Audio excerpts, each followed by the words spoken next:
2 seconds. That's how often someone becomes a victim of identity theft. Last year, there were over 14 million victims of identity theft and fraud. Are you one of those 14 million? Has your personal information been exposed in a data breach or a hack? The statistics say most likely. The past few years have given us record-breaking breaches. You see only a few of the big ones listed here. T-Mobile exposed data of over 54 million people. 500 million Facebook users were victim to a data breach that exposed their phone numbers, full names, locations, email addresses, and more. Yahoo took first place for the biggest breach in history with news of a hack that affected every single Yahoo account, and that's 3 billion users. And these are only some of the breaches that occurred in the last few years. Given those statistics, it's likely that your personal information has landed in the hands of a hacker. And in addition, new threats are exposed every single day, even as we're here now. A vast array of cyber attacks are pounding at the walls of security networks built to protect you and your digital persona on the internet. And what I'm going to say next sounds a bit dramatic, but it is completely true. A world of dark forces and criminal networks conspire day and night to steal your username and password, obtain your social security number, open credit cards in your name, drain your bank accounts, and seize your computer to hold it for ransom. The authors of the book Cybersecurity and Cyber War contend that a cyber world war is underway, and we're all involved. Our biggest problem, they say, is that we face a cybersecurity knowledge gap, and that's why I'm here today. I'm worried for all of us, myself, my family, my clients, and our community. It's a serious, growing problem, but I don't think it's a reason for despair. Most people don't realize how vulnerable they are or what they can do to maximize their security. And by the end of my presentation today, I guarantee you will leave better prepared to protect yourself, your family, and your business from the quietly raging cyber wars targeting us all. Today, I'm here to help you create a personal cybersecurity system that will keep you and your family safe. First, we're going to go through a short quiz to determine your current cybersecurity score. We'll do that here in just a minute. Then, once you know your vulnerabilities, I'll teach you the new cybersecurity rules. And these are actions you can take that will boost your score. And at the end of today's message, I'll ask you to fill out an action pledge. And you'll pick 3 actions to take right away and sign and date the form. So thank you for joining me today for our special presentation, 1 hour to Savvy Cybersecurity, 10 threats every person and business faces and how to fight them now. My name is Eric Hagan. I'm a wealth manager with Capital Consulting Group in Eden Prairie, Minnesota. Capital Consulting Group, or CCG, consists of myself, our Chief Investment Officer, Tom Fox, financial advisors, Dan Oshman and Rana Grant, and our client support, John Knutson and Marilyn Westmark. Together, we steward long-term relationships with our clients, and we work only for our clients. We have a lot to cover, so let's go ahead and jump right in. So the first step today is to determine your current cybersecurity score. I'm going to ask you to take out a card that you should have received when you registered for today's message. If you didn't get it, or if you need a copy, or maybe you didn't have a chance to print it, I'm going to put a link to it right now in the chat box so you can open it up on a new web page while we continue on this presentation. If you have an opportunity to hit print real quick and have it in front of you, that would be helpful. But I'll go through it over our presentation here today as well, so you can follow along too. So looking at your guide, if you look at the first page, you're going to see section A under the scorecard section. We're going to take a couple minutes and we're going to answer some questions. What you want to do is for every yes answer that you have for each question, you want to give yourself 5 points. And then we're going to tally these points up when we're done. Okay, so question number 1. And again, if you say yes to this question, give yourself 5 points. If your answer is no, then just give yourself 0. All right, so I have one email address that I use exclusively for my online financial accounts. And this can be things like banking, credit cards, payment services, brokerage accounts, and more. So you have one email address used exclusively for those accounts and nothing else. If you say yes to that, give yourself 5 points. If you don't say yes, then no points. Okay. Number 2, I have two-step verification or two-factor authentication turned on for my email and other financial accounts. Again, if you say yes to that, give yourself 5 points. Number 3, I can spot the difference between dangerous free public Wi-Fi and useful secure free public Wi-Fi. Again, if you say yes to that, give yourself 5 points. Number 4, I understand how to tell if my home Wi-Fi network is vulnerable to hackers and how to boost the network's security. Next question, whenever any money leaves my bank accounts or my credit cards are charged, I'm alerted to the transaction. Next one, I have complete control over my credit files at the big 3 bureaus, Equifax, Experian, and TransUnion, because I've placed them on the highest security level. Next one, I've confirmed with the credit bureaus that my minor children have not been the victims of identity theft, and I have frozen their credit files. For many of you I know on the call, you can extend that to your grandkids, or at least that you've had the conversation with your kids about this. Next, I run an updated antivirus software program on my computers and my devices. Next, I always make sure that my computer and devices have the most up-to-date software programs, including operating system, browsers, Microsoft Office, iTunes Player, virus protection, wireless router, and Adobe programs.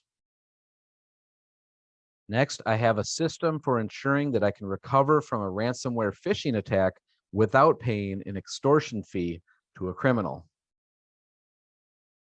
All right, so now what you want to do is tally up those yes answers. Give yourself 5 points for each one. Tally them up and give yourself and get the total for that.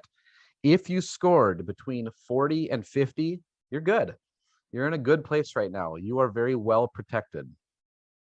If you scored 25 to 35, you're doing okay, but you've got some room for improvement. And so it's going to be important to follow along today. And then if you scored 0 to 20, you are in danger. And you really need to pay close attention to the tips and ideas that I have for you today. And definitely need to take action at the end of today's message. Okay. All right. So if you did score low, don't be discouraged. Most people do score low, quite honestly. And knowing where you stand is the first step in creating your cybersecurity plan. So let's get started. So to get started, we move on to part 2, and that is to learn the new cybersecurity rules. And I believe you can develop 3 cybersecurity mindsets to strengthen and maintain your cybersecurity so that staying safe is simple. The 3 mindsets cover various parts of your life and overlap to form a sweet spot of actions that will boost your cybersecurity score. Each mindset alone provides greater security, but the combination of these 3 really makes you secure. And these mindsets are secrecy, omniscience, and mindfulness.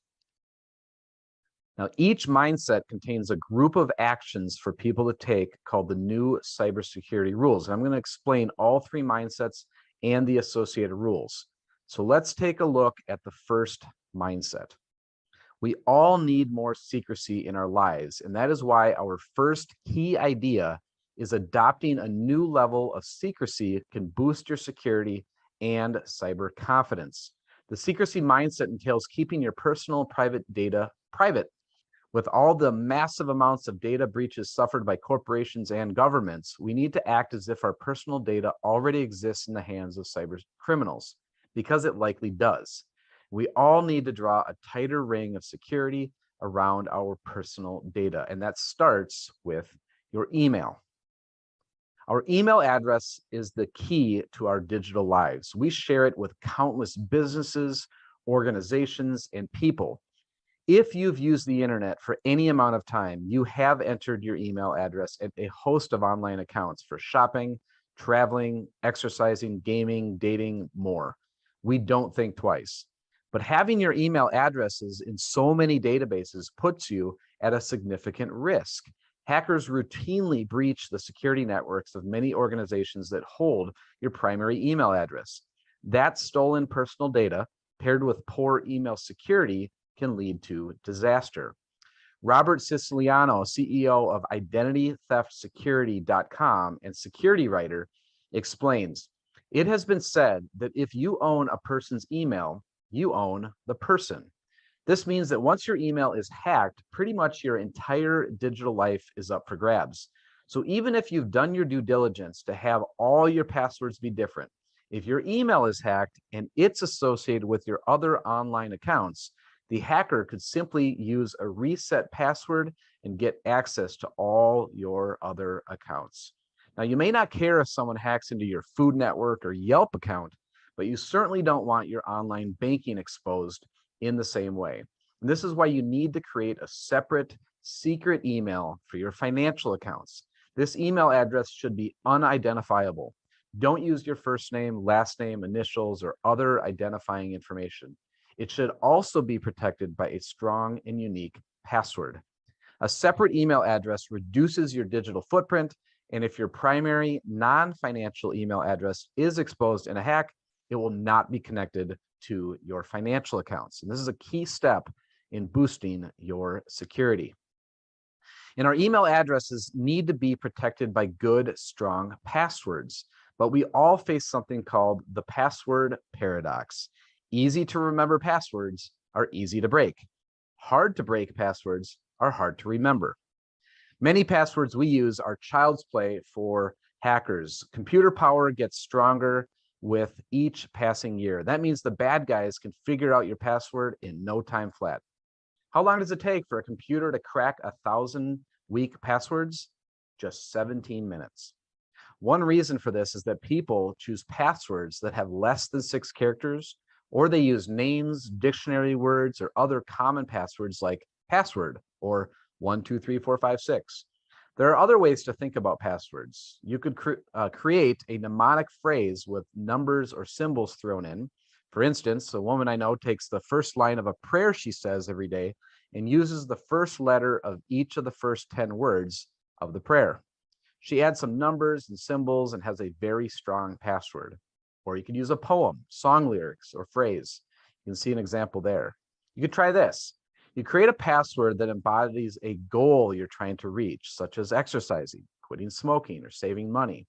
This is especially good when you need to change your password every 6 months.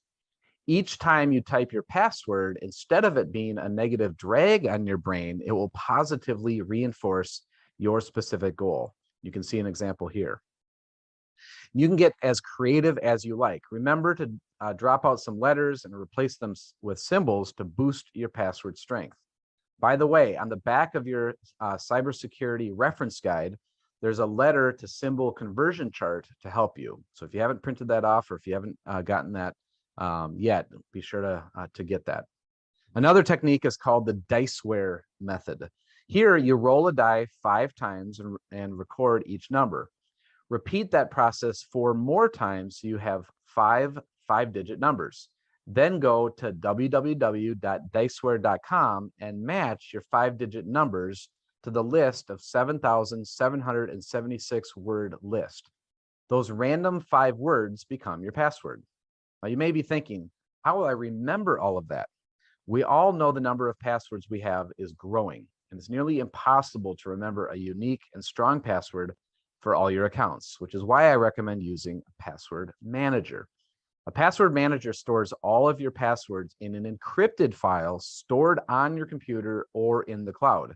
The file is protected with a master password, the only password that you'll have to remember. And of course, you'll want that password to be as strong as possible. Creating strong passwords is just the first step in your account protection plan. We need to put another layer of security on all our important accounts, such as email, online banking, social media, and more.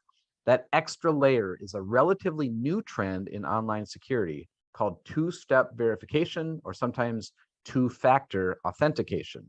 It should be added to any account you have that supports the technology. With this approach, when you start to log into an account online, you're sent a short-lived one-time passcode. You must use that code to finish logging in. You can receive this code via text message or something called an authenticator app. The authenticator app is the most secure option as it is more difficult for hackers to compromise. Some popular authenticator apps are Google Authenticator and Microsoft Authenticator. This method stops your accounts from getting hacked because it requires two separate things: something you know, your password, and something you have, the temporary code. So even if a hacker has your password, he won't gain access, and you'll be alerted to someone that someone is trying to break into your account. If you get a code and you haven't tried to log in, you know something is up. At that point, you'll want to change your password. And you don't have to worry about entering a code every time you log into your account from your device. On many sites, you can designate safe devices where you only need to enter the verification code every 30 days when logging on from that device. Now that we know how to lock down our passwords, it's time to talk about when it's safe to log into those accounts. Now, it's certainly true that we all love free internet access, excuse me, when we are out and about and we want to be connected. But that free connection can end up being very costly. These free networks are completely open, and hackers can gain access to anything you do while connected: your email, your credit card number, your bank account. You can see the pattern here, and it could be very, very bad. When connected to free public Wi-Fi, avoid making financial transactions or checking your email. Instead, you can use your smartphone as a hotspot, and when you do, you'll be using your data, which provides a private connection rather than the public wireless network. If you need to connect regularly on the go, a VPN, which stands for Virtual Private Network, would be a good option. This device allows you to create your own private Wi-Fi network anywhere you go. But what about your home Wi-Fi network?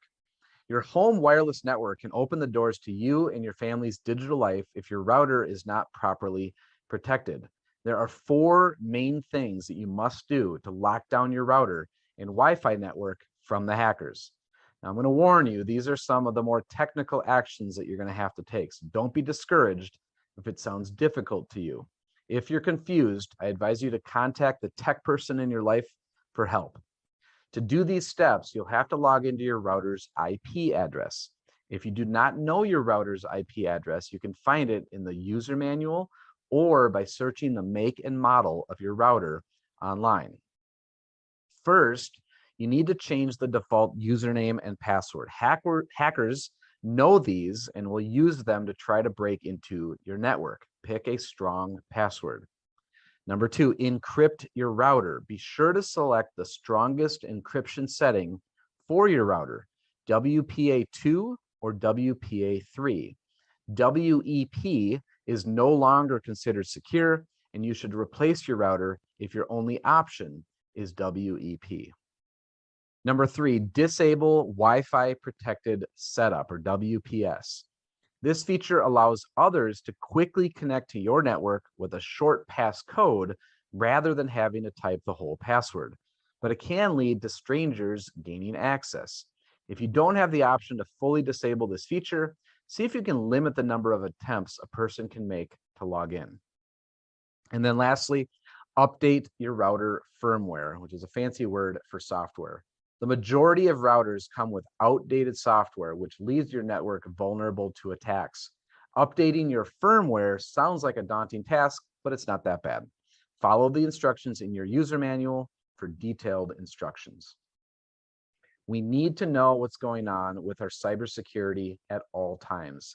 That's why the second key idea is completing certain actions can help you achieve financial cyber omniscience and thwart fraud. Achieving omniscience, and what I mean by that is financial omniscience or all-knowingness, will put you at the center of your financial life. And that starts with using technology so you're totally aware of what funds are leaving your accounts or being charged to your accounts at all times. And it's not hopeless. You can protect your payment cards from the swarm of hackers and data breaches. Sign up for alert notifications with your bank and credit card companies. By doing so, you'll get a text or email alert every time a charge or a withdrawal is made. The banks know instantly when charges are made to your accounts. Why shouldn't we? Signing up for instant alerts will bring you closer to achieving the omniscience mindset. Now, here's something most people don't quite understand about their credit files. By default, our credit files are open. That means anyone with enough information to impersonate you may be able to open a new line of credit in your name. And it happens all the time and is a major source of identity theft. Now, when you consider how many private and public organizations have been hacked, institutions we've trusted with our social security numbers, employment history, and other details about our financial lives, you need to be worried about the state of your credit file at the big three agencies. We need to take back control of our credit through a credit freeze. A credit freeze locks your credit file with a PIN at each of the credit bureaus. No new credit can be issued in your name unless you lift the freeze with your special PIN.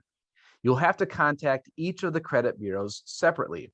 As of September 21st, 2018, credit freezes are free in every state thanks to a new federal law.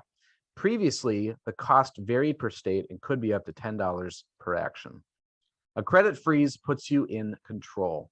It is way more secure than credit monitoring or a fraud alert, both of which will alert you after credit has been issued in your name.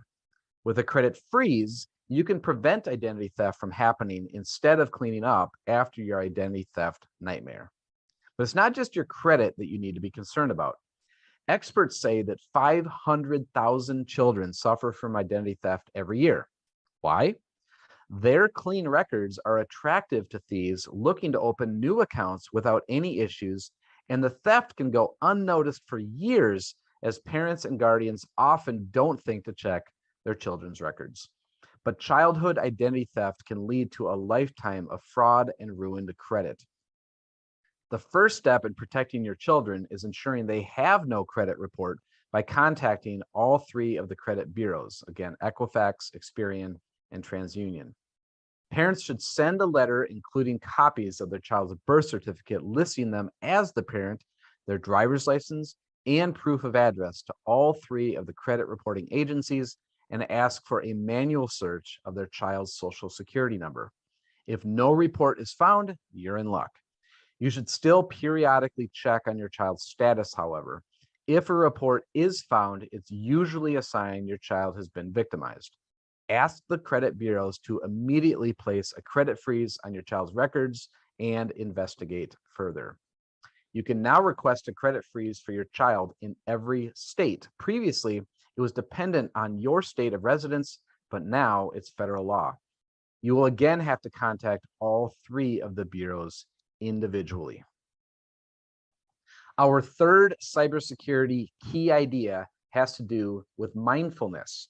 Achieving a sense of mindfulness when it comes to cybersecurity allows you to stay alert without becoming fatigued. So what does that mean? Well, we need to be in a state of relaxed alertness when dealing with cybersecurity. Fighter pilots have an acronym for the state called OODA, or OODA. It stands for observation, orientation, decision, and action. Zen masters use the phrase mindfulness. When Google completed their own analysis of worldwide cybersecurity practices, they also recommended mindfulness as a key part of cybersecurity. Mindfulness relates to your day-to-day cybersecurity practices. 9 out of 10 security experts say running updated software is necessary for strong security. Out-of-date software allows hackers to plant viruses and malicious software on your devices. Yet 40% of computer users don't update their software in a timely fashion. And security experts say 75 to 80% of the computer hacks they see relate to outdated software. Hackers exploit security holes in unpatched software, which allows them to install malware and viruses on your unprotected devices. This malware could record everything you do or kidnap your computer for ransom. So you want to be sure that all the software and programs on all of your devices are up to date. That includes your operating system, your browsers, Microsoft Office, Adobe programs, and more. Many programs allow you to enable auto updates. You should enable this on all your programs that allow it. A good place to start to see if a program will auto update is in the Security or Settings tab. You can also always Google the name of the program and auto update. It's also a good idea to install a good antivirus program on your computer. You'll want to make sure that it is always up to date as well. And periodically go through the programs on your devices and uninstall anything that you don't use. The fewer programs you have, the fewer holes there are for hackers to attack. One type of malware I mentioned on the previous slide kidnaps your computer and holds it for ransom. This is called ransomware and is one of the biggest threats today. In this attack, hackers infect your device with malware that encrypts everything on your computer. You can no longer access any of your files. In order to get your files back, you must pay the hackers a Bitcoin ransom. In order to avoid paying ransom to cybercrooks, you need to follow the rule of three, meaning you need to back up all your files in data in 3 different places. The first is on your computer or device. Next, you need to save a copy of your files and data to something physical, some physical backup device like an external hard drive. And then lastly, you should save your data to a cloud service like Dropbox or iCloud or OneDrive. The cloud is an internet connected server that syncs with your device. Ransomware attacks are normally spread through a method called phishing, and phishing with a PH. Phishing messages are emails that impersonate a legitimate company or person and are designed to steal your personal information or install malware on your machine through a malicious link. Hackers are sending out 94 billion of these messages every day. Now, most of them get caught in your spam filter, but some find their way to your inbox. Let's look at a story straight out of the White House. The wife of John Holdren, assistant to former President Obama and former director of the White House Office of Science and Technology, received an email which she believed to be from her husband.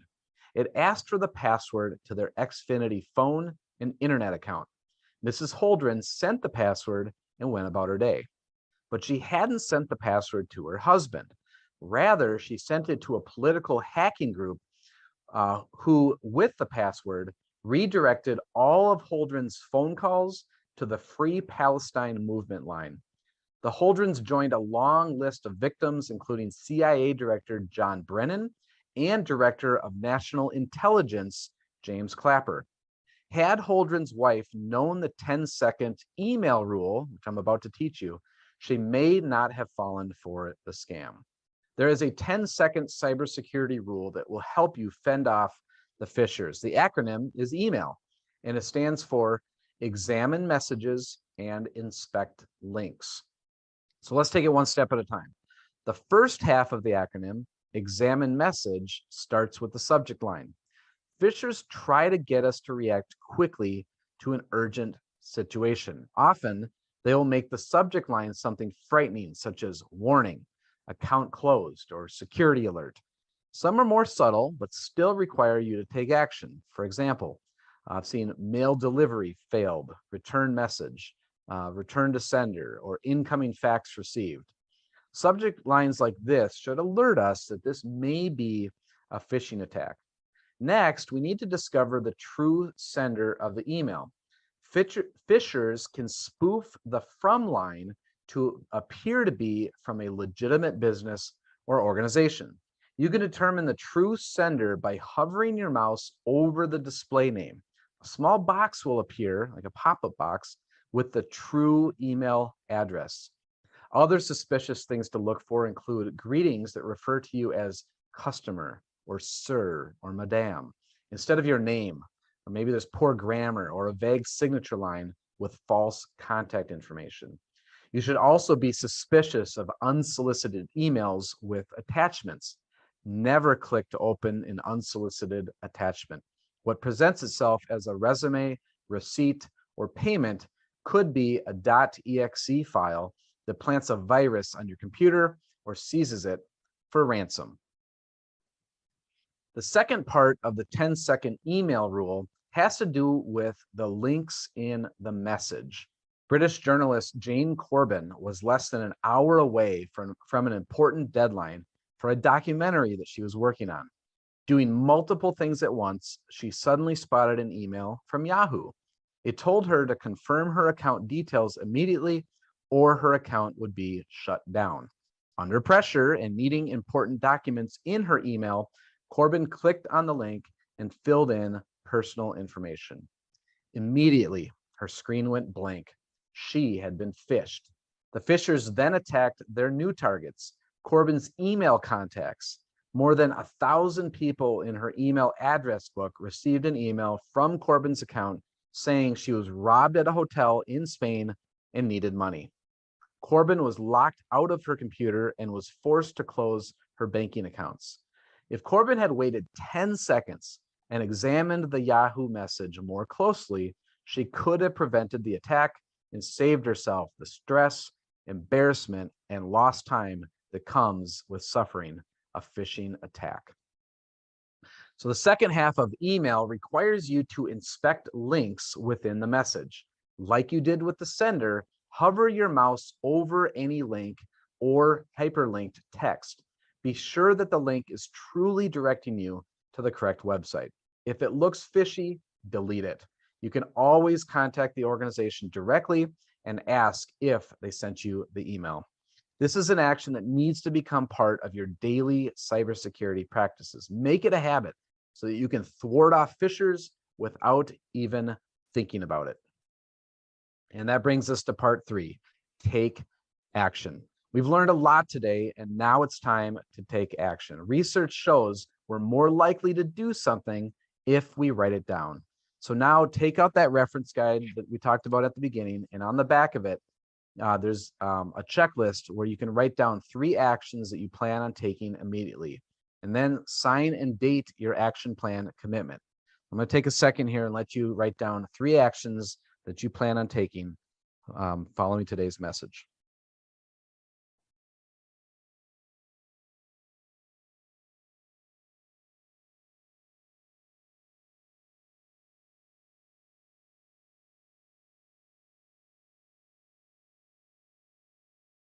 All right, while you finish up your action plan, I want to inform you about some additional cybersecurity resources. The first is a new book that complements this presentation and will educate you on the items that we did not talk about today. It's called Hack Proof Your Life Now, the new cybersecurity rules, and you can go straight to Amazon to get it. If you are a client, you are welcome to check this out from my library here at the office. Be happy to loan you a copy if you return it to me. Because it is a very, very important resource. And as always, if you have any questions or you want to discuss your situation personally in more detail, please don't hesitate to look me up online. Reach out to me. My personal webpage is erichagan.pro.